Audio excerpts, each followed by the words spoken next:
Cinema వాళ్లకు cricketers కి మధ్య ప్రేమాయణాలు ఇవాళ కొత్తేం కాదు. ఇప్పటికే పలువురు క్రికెటర్స్ హీరోయిన్స్ తో వ్యవహారాలు నడిపిన సందర్భాలు చాలానే ఉన్నాయి. లేటెస్ట్ గా టీమిండియా పేసర్ భువనేశ్వర్ కుమార్ ని కూడా లవ్ లో పడేసింది ఓ హాట్ భామ. ఇంతకీ అతగాడిని ప్రేమలో పడేసింది ఎవరో తెలుసా? అనుస్మృతి.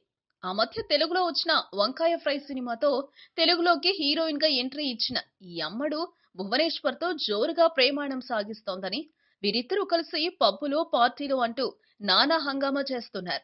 లేటెస్ట్ గా ఓ పబ్ లో ఎంజాయ్ చేస్తుండగా కెమెరా కంటికి చిక్కారు. ప్రస్తుతం వీరిద్దరూ డేటింగ్ లో ఉన్నారని, త్వరలోనే పెళ్లి చేసుకుంటారంటూ ప్రచారం సాగుతోంది. మరి ఈ వ్యవహారం ఎక్కడికి వెళుతుందో చూడాలి. ఈ వీడియోపై మీ విలువైన కామెంట్స్ ని మాతో షేర్ చేసుకోండి. అండ్ ఇంకో విషయం, సబ్స్క్రైబ్ చేయడం మర్చిపోకండి.